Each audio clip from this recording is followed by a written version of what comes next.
Ciao ragazzi, adesso studiamo i due pronomi ne e ci.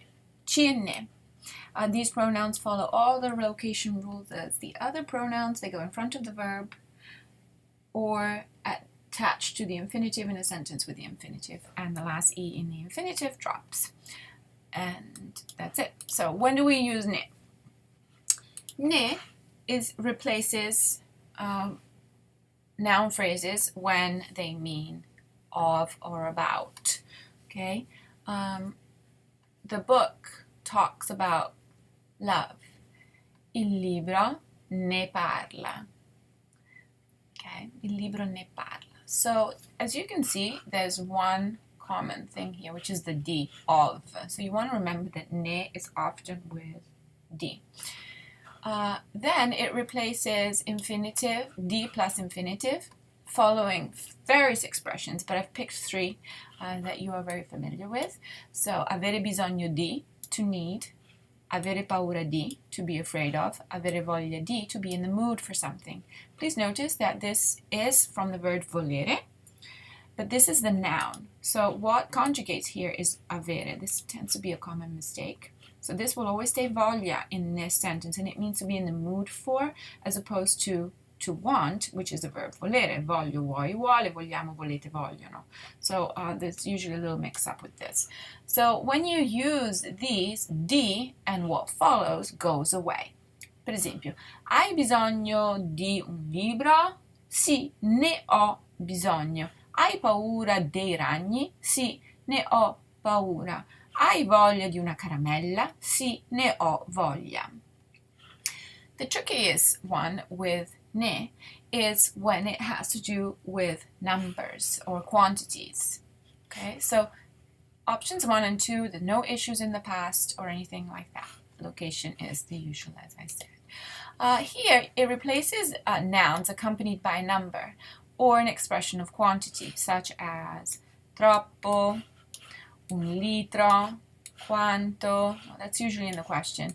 Molto, a lot, un chilo di. So you keep the quantities, but you get rid of the word. For example, quanto pane mangi?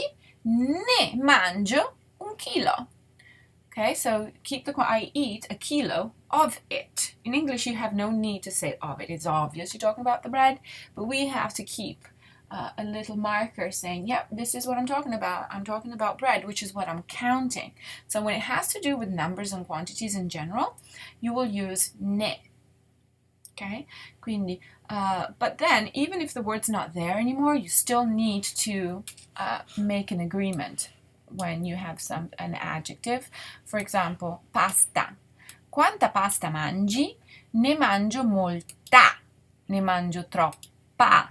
Okay, so even if the word is not there, you still have to maintain its gender and number. That's to make it clear to the listener or reader what it is that you're referring to. Now, the tricky thing with this is that also, just to stay as clear as possible, in the past tense, they agree.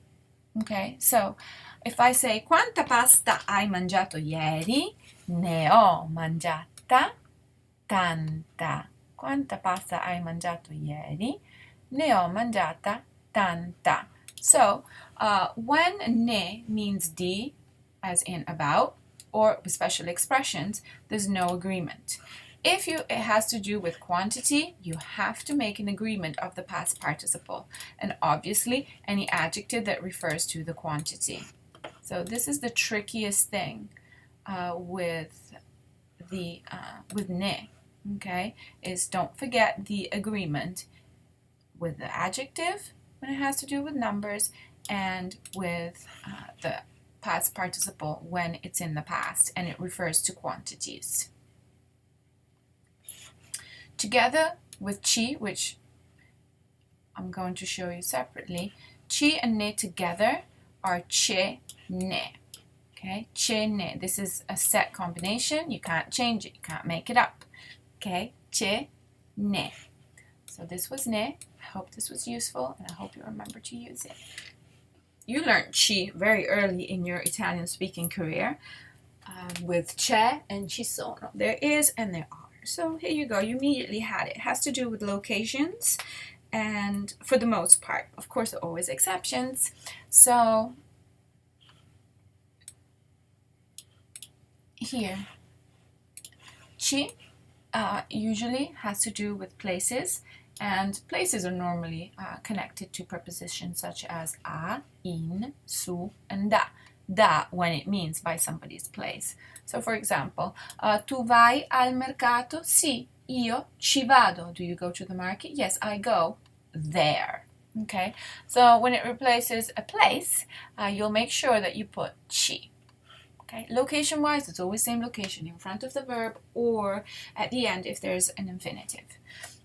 And the infinitive drops the e. Then a plus infinitive. For example, io vado a mangiare. Andare is, you can go to a place, but you also can go and do something. So whatever it is that you do, a mangiare goes away. You also get rid of the preposition here too. No more preposition. That's gone. We'll know it's a location. If you have andare, it is clearly the infinitive. Tu vai a studiare? Sì, ci vado. Do you go to study? Yes, I do.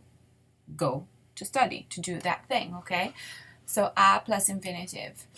And with other expressions with a plus infinitive, so this one is the one that you were familiar with. I added these two. There are many others, but oftentimes it replaces the infinitive or ideas or things. So credere a, to believe in, or pensare a, to think about. Quindi credi ai fantasmi? Do you believe in ghosts? Sì, ci credo. Pensi alla scuola? Do you think about school? Sì, ci penso. So you see the leading preposition here is a. While with ne, it was di. A nice thing about ci is that there are no issues with agreements in the past or at the present. Just a quick reminder, when you have them together, when you have ci and ne together, it becomes ce, ne. Ciao!